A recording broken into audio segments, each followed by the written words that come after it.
Bing! Here we go. Gaga's on the line. Here we go. 3 seconds. Thanks for being with us, Ryan Seacrest, and she's on the Virgin Mobile Presents Tour, the Monster Ball Tour, tonight and tomorrow night, Staples Center.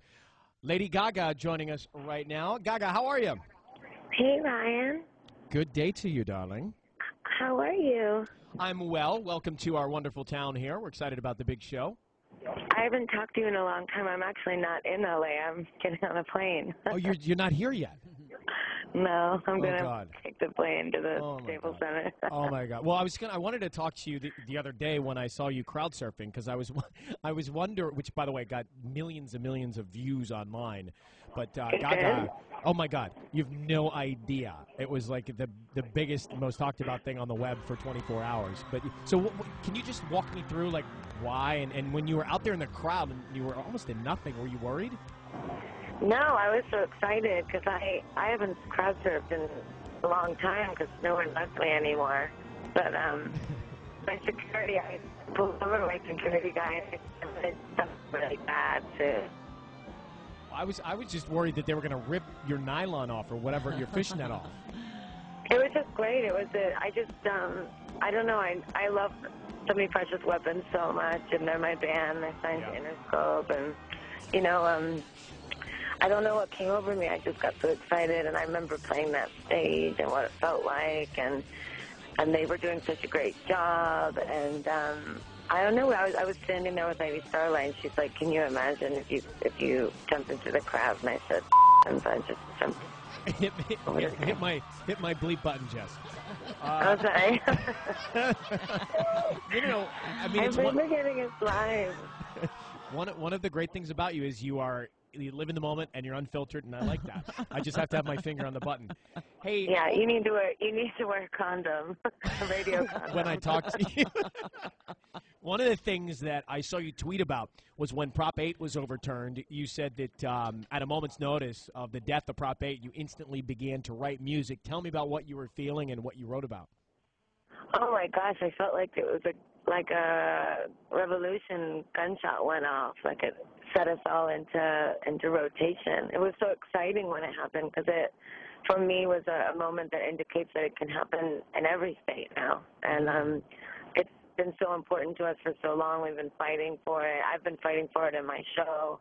I wrote a song called Future Love a long time ago that was really about free love and gay marriage and civil union. So I was so happy, and I went right into the studio and I kept writing. I've been writing I know I told everybody my album was done, which it kind of is done, but I can't stop writing music. So I don't know what I'm going to do. I might have to put out 2 records. I don't even know. Well, I mean, it's some of those things though that you end up writing about can be very important, and they've got meaning and message, so you probably never know when to. It's hard to stop, right? It's like, okay, I've got to cut it off tomorrow. I've got to cut it off next week, and then you go, wait a minute, this is important to me. I've got to put this on. Well, I never stop writing. So even when my album's out and I'm on the road, I'm always in the studio and I'm always working. And right now, what I've done.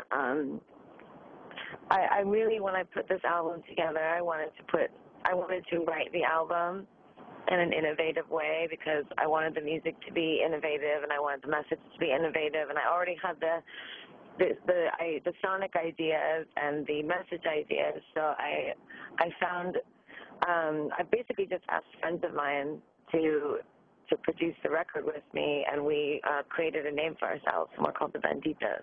The Banditas. The Banditos. The Banditos. Yeah, I get overruled in the crew because there's 3 guys. So it's Banditos. Well, it sounds like you still got that cumulonimbus cloud of creativity that you've always had, and I know you've expressed your fear of losing it by having sex. So it sounds like that's still all within you. Well, then I guess that's a pretty good indication.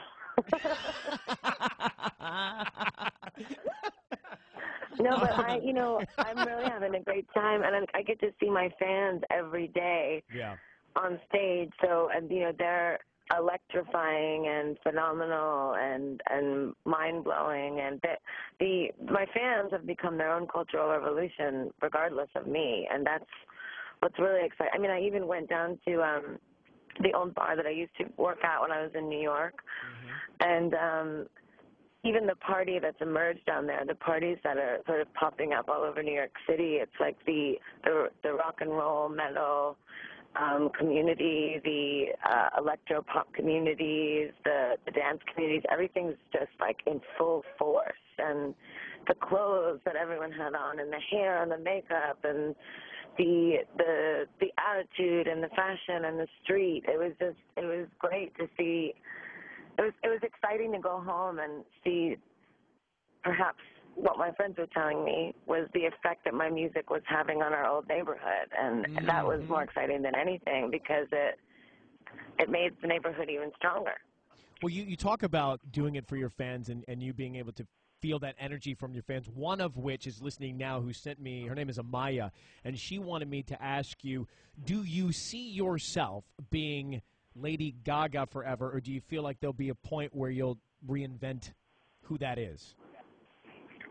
Well, yes, I do think I am Gaga. So it's, it's kind of like, if your parents have nicknames for you. My nickname is Gaga. And, but kind of the idea of everything that I stand for as a person and as an artist is that I am ever reinventing, I am ever changing, I am ever metamorphosing.